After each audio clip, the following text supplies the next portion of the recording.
काल मनोज जरांगे पाटील यांच्या उपोषणाचा 5वा दिवस होता। मनोज जरांगे पाटील यांना सरकारचं एक शिष्टमंडळ भेटायला आलं आणि त्यानंतर मनोज जरांगे पाटील यांनी आपलं उपोषण सोडलं। मात्र या सगळ्या दरम्यान मनोज जरांगेंच्या आंदोलनानंतर मराठा समाजाला काय मिळालं याबाबत चर्चा करायची आणि ही चर्चा करण्यासाठी मराठा आंदोलक आणि ॲडव्होकेट योगेश केदार आपल्यासोबत जोडले गेलेले आहेत। योगेशजी, आधी तर स्वागत आहे आपलं पुढारी न्यूजमध्ये। योगेशजी, काल ज्यावेळी ही सगळी घडामोड घडत होती, म्हणजे मनोज जरांगे पाटील उपोषण सोडत होते, जल्लोष केला जात होता, त्या दरम्यान तुमची एक प्रतिक्रिया समोर आली होती ज्यामध्ये तुम्ही असं म्हटलं होतं, मनोज दादाला फसवलं। का असं वाटतंय तुम्हाला फसवलं? म्हणजे नेमके आक्षेप काय आहेत तुमचे त्या जीआर संदर्भातले? हे बघा, काल मनोज दादांनी मला तो जीआर चेक करून घेण्यासाठी किंवा ते जीआर तपासून घेण्यासाठीची जबाबदारी दिली होती। मनोज दादांनी अत्यंत मोठ्या विश्वासानं माझ्या हातात तो जर कागद ठेवला असेल तर सगळ्या सकल मराठा समाजानं 5-6 कोटी मराठा समाजानं माझ्यावरती जबाबदारी सोपवलेली होती, असा माझा विश्वास त्या काळात होता। मनोज दादा म्हणजे मराठा समाज होता आणि दादांनी ज्यावेळेस मला विचारलं की ह्यात काय खोट आहे का, चूक आहे का, ते बघा आणि मला सांगा थोडं, तर मला त्यामुळं त्या विश्वासाला तडा जाऊ नये त्या एका शुद्ध हेतूसाठी मी शासनाचा जो जीआर आहे तर त्या जीआर मधल्या उणिवा जरा मनोज दादांना सांगायचा प्रयत्न केला।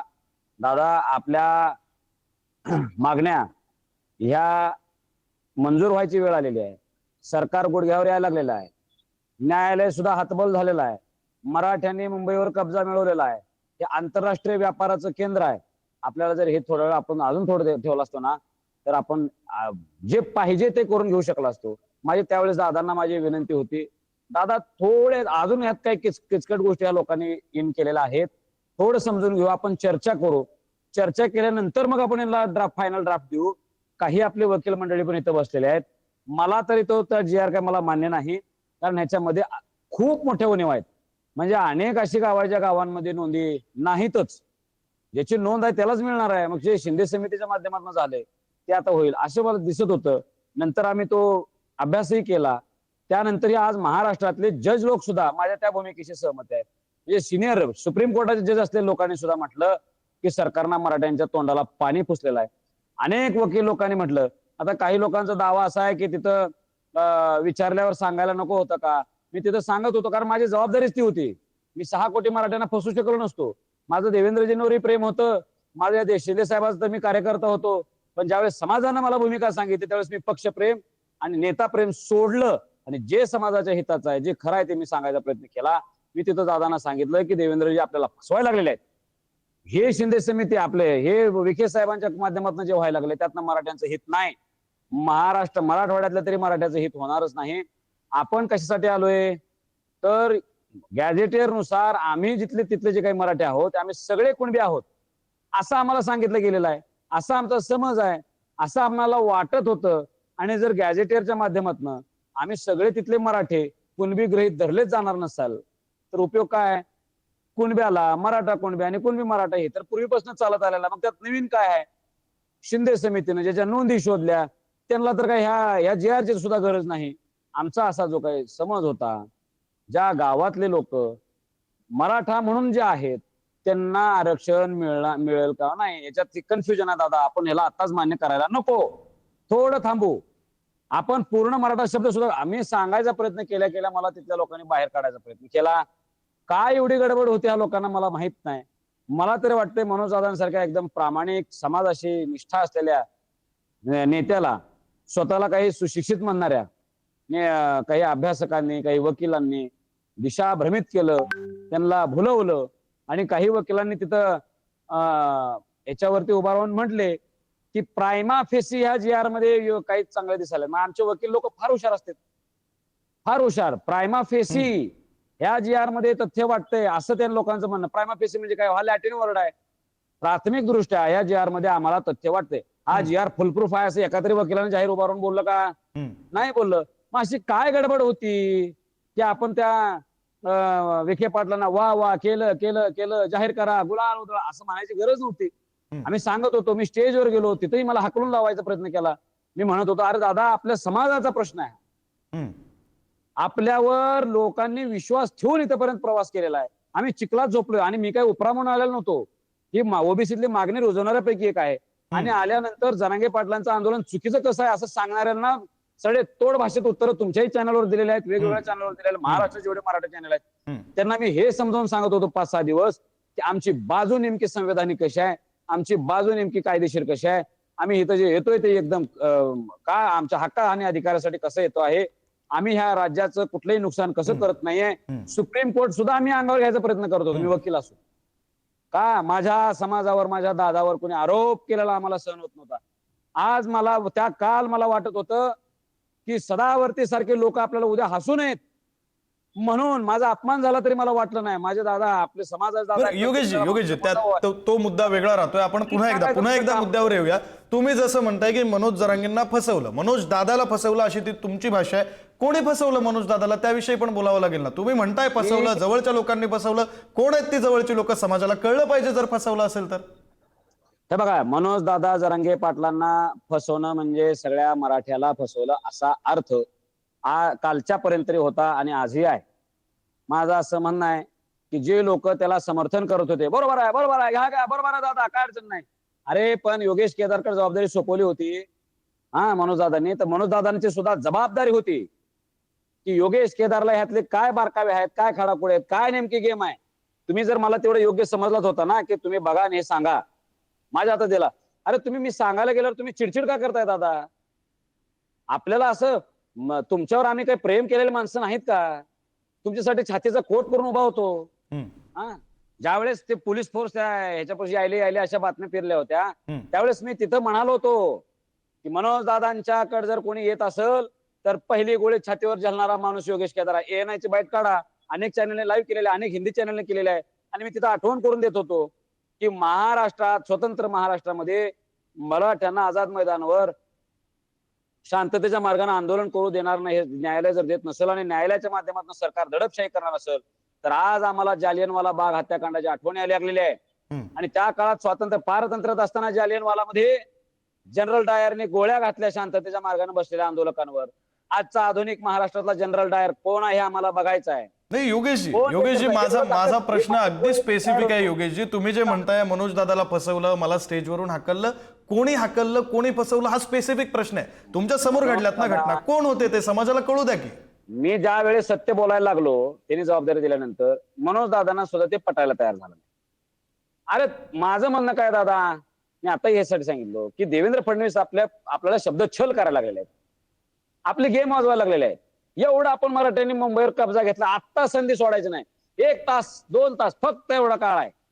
अहो एक दिवस आम्ही थांबलो असतो ना, सगळा मराठा शब्द सुद्धा, मराठा हा शब्दांना ओबीसीत घालायची तयारी सरकारने तयार ठेवली होती. न्यायालय हातबल झालं होतं, पोलीस यंत्रणा हातबल झाली होती, कुणी धक्का लावू शकल नसतं मराठ्यांना. पण काही लोक भीती घालत होते असं मला दिसत होतं जरांगे पाटला. बरं एवढा अनुभवी माणूस आहेत तुम्ही दादा, आपल्याला असं प्रत्येक वेळेस वाशीतनं जाताना मी त्यावेळेस बोललो, मी आझाद मैदानावर थांबलो, मी त्यावेळेस मराठा समाजाला सावध करत होतो की आपल्याला फसवायला लागले रे बाबा, हो फसवायला लागले. आझाद मैदानावरची माझ्या भाषणात कुणीही काढून बघावं. 2, 4, 10 दिवसानं कळालंच मराठा समाजाला की अरे आपल्या हातात ह्यांनी काही गाजरं दिलेले आहेत, काही दिलेलं नाही. आज हे मी तुम्हाला सांगतो. आता काही लोक म्हणालेत की बाबा स्वतः दादांच्या तोंडचं मला वाक्य ऐकायला मिळालं की याला चॅलेंज होणारच नाही, याला फुल प्रूफ केलाच नाही. अहो देवेंद्र फडणवीस साहेबांनी मराठा केस जे आरक्षण दिलं होतं ते त्या सदावर्ते सारख्या लोकांनी चॅलेंज केलं ना, विधिमंडळात केलेला कायदा चॅलेंज केला आणि रद्द करायला लावला ना. महाविकास आघाडीच्या काळामध्ये रद्द झाला, त्यांच्या नाकर्तेपणामुळे झाला उद्धव ठाकरे आणि यांच्या, पण तो रद्द झाला ना. मग GR किस बात की मुली, असे 10-15 GR दररोज काढले जातात मंत्रालयात. कुणी बघा, कोणालाही विचारा, असे GR आहेत ना, हे 10-15 दररोज GR निघालेले असतात कशाही अनुषंगाने. बर याच्यामध्ये जर आम्हाला खरंच काही मराठ्यांना मिळालेलं असतं तरी आम्ही मान्य करू. बर काल जे मंत्र्यांनी जे सह्या केल्या तिथं मी सगळाच होतो ना, पायात उभा होतो दादांची. त्यांचे भाषण मी ऐकतो, त्यांचे काय बोलत होते, त्यांची देहबोली मी लक्ष करत होतो. कोणाची मंत्र्यांची मला लक्षात होतं ते मंत्री फसवायला लागलेत आपल्याला येऊन. विखे पाटील आपली दिशाभूल करायला लागलेले आहे. मला लक्षात येतं हे चुकीचं सगळं सांगायला लागले, मी ऐकत होतो सगळं. बरं यांनी सह्या कशावर केल्या? त्या GR वर सह्या केल्या नाही त्या मंत्र्यांनी. मंत्रिमंडळ उपसमितीमध्ये कुठल्या विषयावर चर्चा झाली आणि कुठला निर्णय घ्यायचा ठरलंय असं एक एक्सेल शीट असं बनवून केलेले जे असते, हे 1 नंबर 2 नंबर 3 नंबर 4 नंबर त्याच्या कागदावर सह्या केल्या. याला म्हणजे काय मंत्र्यांनी दिलेला शब्द असतो? ह्या कागदाला काय महत्व मला सांगा. उपसमिती झालेला निर्णय, उपसमिती चर्चा ह्या विषयावर झाली, मग हा GR असतो का? नसतो. मी म्हणून त्याला म्हणलो, हे उपसमितीने जे आज सह्या करून हातात दिले हा जी आर नाही, आपण थोडा वेळ दम काढू, जी आर ची काय भाषा आपण वाचू, त्यात आपल्याला फसवायला नको. सुरुवातीला हो म्हटल्यानंतर कोणी ऐकून घ्यायला तयार नाही, आणि जी आर आल्यानंतर माझी शंका खरी ठरली. त्या ड्राफ्ट मध्ये अत्यंत चुका आहेत. मराठा समाजाला फसवले. माझ्या दादाला, आम्ही ज्यांच्यावर प्रेम करणारे माणसं आहेत, छातीचा कोट करून उभा राहणारे माणसं आहेत, फक्त त्यांच्या शिक्षणाचा गैरफायदा घेऊन दादांच्या त्या लोकांनी दादांना फसवलं. आमच्यासारख्या लोकांचं काही चाललं नाही. मी मराठा समाजाची जाहीर माफी मागतो. बरं योगेशजी, आता हा एवढा सगळा लढा झाला, म्हणजे मागच्या 2 वर्षांपासून मनोज जरांगे पाटील यांच्या नेतृत्वामध्ये मराठा समाज लढतोय. आता कालचं जे उपोषण सुटलं ते 5 दिवसांच्या उपोषणानंतर ते उपोषण सुटलं, आंदोलन मागे घेण्यात आलं. पण मग या सगळ्यातून काहीच हाती लागलं नाही असं म्हणायचंय तुम्हाला, की काहीतरी हाती लागलंय पण जेवढं अपेक्षित आहे तेवढं हाती लागलं नाही? नेमकं म्हणणं काय तुमचं? काहीच हाती लागलेलं नाहीये? हे बघा, आपल्याला शिंदे साहेबांच्या काळामध्ये जी शिंदे समिती होती, त्या शिंदे समितीचे अध्यक्ष आपल्या तिथं आले होते, जस्टिस शिंदे साहेब, बरोबर आहे. त्यांनी जे सांगितलंय तेच आपल्या हाती लागलेलं आहे, दुसरं काही नाही. त्यांनी काय सांगितलं की आम्ही 2,80,000 नोंदी दिलेल्या आहेत, सापडलेल्या आहेत, बरोबर आहे का नाही? मग त्या कुठल्या वेगवेगळ्या ठिकाणचे असतील, मराठवाड्यात समजा आपण 2,80,000, ते 57 लाख वगैरे या सरकारने दिलेलं आता नाही, आमच्या आंदोलनाला प्रतिसाद दिला नाही, हे सरकार आम्हाला फसवते. या बाबतीत सुद्धा मनोज दादांना सुद्धा फसवायला लागलेले आहेत. तुम्ही फक्त दादा बोला 57 लाख दिल्या, त्याचा रेकॉर्ड कधी देते सरकार? आम्हाला कधीच दिलेलं नाही. बरं दिले असं तर विदर्भ, उत्तर महाराष्ट्र, कोकण आणि पश्चिम महाराष्ट्रातला घाटमाथ्यावरचा जो भाग आहे, इथं तर कुणबी पूर्वीपासून निघतात, त्यांच्या मोजल्या नोंदी मोजून इकडे देणं, हे सुद्धा मराठा समाजाची दिशा बोलाय.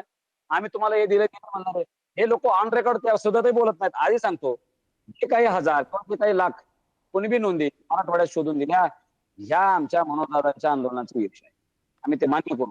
पण ते कधीच आहे, ते वर्ष 1.5 वर्षापूर्वीच आहे. ते आम्ही जे मधल्या काळात आंदोलन करायला आलो, वाशीपासून माघारी गेलो, त्याच्यात काही मिळालेलं नाही. त्या काळात आत्महत्या झाल्या. आता काल सुद्धा 2-3 आमचे बलिदान झालं. एवढं बलिदान देऊन आमच्या हातात काय लागले मला सांगा?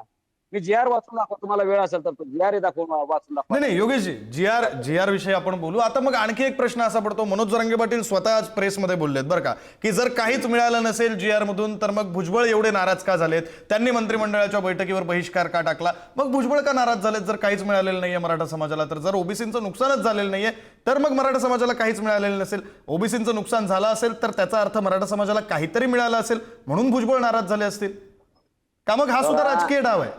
हे नुरा कुस्ती आहे ओबीसीच्या आणि सरकारची. आमच्या गावाकडे एक म्हण आहे, तू कर मारल्यासारखं मी करतो रडल्यासारखं. छगन भुजबळ साहेबांना दाखवायला लावायचे की तुम्ही विरोध करा, दिले मराठ्यांना, आता काय राहिलेलं नाही, आमचं काही राहिलेलं नाही असं मराठ्यांना वेळात काढत राहा ना तुम्ही, उधळू द्या गुलाल मराठ्यांना. हा, देवेंद्र फडणवीस साहेबांची ही चाल काय एवढं लक्षात येत नाही आम्हाला. त्यांनी फक्त विरोध केल्यासारखं दाखवायचं, म्हणजे मराठे गाफील राहतात. भुजबळ साहेब विरोध करायला म्हणजे मराठ्याला काहीतरी मिळालं असं. ओबीसीचे 2-4 टाळके काहीतरी विरोध करायलेत म्हणजे मराठ्याला काहीतरी मिळालं असेल. अरे ह्या बोलण्याला आणि कागदाला फरक असतोय का नाही? तोंडी आश्वासनं देण्याला आणि कागदोपत्री कार्य करणाऱ्याला काहीतरी फरक असतो का नाही? न्यायालयामध्ये तुम्ही तोंडी काय बोला याला काही अर्थ नाही. आपल्या त्या स्टेजवर उभा राहून शिंदे साहेब उभा राहून गेले वाशीला, त्यांनी जे तोंडी आश्वासन दिले सगळे पूर्ण झालं का? नाही. शिंदे साहेबांनी एक आश्वासन दिलं होतं की मी एससीबीसी आरक्षण देतो, ते आरक्षण पूर्ण झालं त्यांच्या काळातलं आहे की नाही? शिंदे समिती पूर्ण झालं, पण सगळे सोयरे पूर्ण करतो म्हटले, तोंडी होतं ते, झालं का पूर्ण? नाही. बरं, तो आपण स्वीकारताना आपल्याला कळत नव्हतं त्यावेळेस आपल्याला वाटत होतं की ड्राफ्ट नोटिफिकेशन म्हणजेच कायदा आहे. आज आपल्याला वाटतंय जी आर म्हणजेच कायदा आहे. जी आर म्हणजे कायदा नसतो ना, जी आर कुठं कायदा आहे? बरं, हा जी आर म्हणजे पण काय कार्यपद्धती निश्चित करण्यासाठीचा संबंध आहे. आमची अपेक्षा काय होते, जर समजा तुम्हाला हे जी आरच काढायचं होता तर तुम्ही काय करायला पाहिजे? मी दादा नाही बरं 2 दिवस आधीपासून सांगत होतो, दादा हे आपल्याला असं करायला पाहिजे. त्यांचा मूड बघून, त्यांना राग आहे का नाही आहे बघून, ते चिडचिड करायलेत का नाही बघून, शेवटी उपोषणात बसलेले आहेत तेवढं बघून तिथं दिवस उभा राहून मी दादांना जाऊन हळू सांगायचं, आता हे असंच घडायला लागले, हे आपलं असं चुकीचं होईल, हे आपण असं बोललं पाहिजे. नाही, पण मग योगेश तुम्ही जे म्हणताय ते सगळं जर आपण ग्राह्य धरलं, ते सगळं जर आपण खरं म्हटलं तर मग मराठा आरक्षणाच्या या प्रश्नावर सोल्युशन काय? नेमकं काय झालं पाहिजे असं तुम्हाला वाटतं, म्हणजे मग permanent full and final solution निघेल? हे बघा, काल ह्यांनी काय करायला पाहिजे होतं, ह्यांनी मराठवाड्यातला सगळा मराठा हा कुणबी आहे, हा हैदराबाद गॅझेटनुसार ते सिद्ध होतंय, हा पुरावा आहे, म्हणून त्यांनी तसं स्पेसिफिक काढायला पाहिजे होतं, इथले मराठे कुणबी आहेत, हे तुम्ही कुणबी किंवा कुणबी मराठा कुणबी किंवा कुणबी मराठा हे खोळखोळ काय दाखवला, हे डिटेलिंग काय लिहिलंय त्याच्यात, काय संबंध नव्हता ना. मग हे घेतलंय काय, ते जर आम्हाला म्हटलं असतं कुणबी आणि मराठी काय, तर उद्यापासून मराठा शब्द असणाऱ्या लोकांना सुद्धा ओबीसीचं आरक्षण लागू झालं असं जर म्हटले असते तर आम्ही मान्य केलं असते की आमचा तो विजय आहे. पण आज आत्मचिंतन करण्याची गरज आहे. या देशामध्ये निजामशाही जाऊन आता खूप वर्ष झालेले आहेत. माझी सुरुवातीपासूनची मागणी आहे की मराठा हा शब्दच ओबीसीच्या यादीमध्ये ऍड करा. त्याच्यासाठी जी प्रक्रिया सरकारनं पूर्ण केलेली आहे, सोशल अँड एज्युकेशन बॅकवर्ड ठरवलेला आहे, दोनदा ठरवलेला आहे. बरं, दादांना तेवढा वेळ जरी नव्हता, मग माझं म्हणणं काय होतं, मी त्यांच्या लोकांनाही बोललो आजूबाजूला किंवा सगळ्याच गोष्टी मी बोलू शकत नाही. दादांना म्हणावं आता थोडंसं उपोषण आपण करू, तुमचं आमरण न करता आपण त्याला काय करू, साखळीमध्ये करू, प्रत्येक जिल्ह्याला वाटप आपण दिवस देऊ. शेतकरी आंदोलन जसं दिल्लीत तटून राहिलं ना, कसली तमाना बाळगता.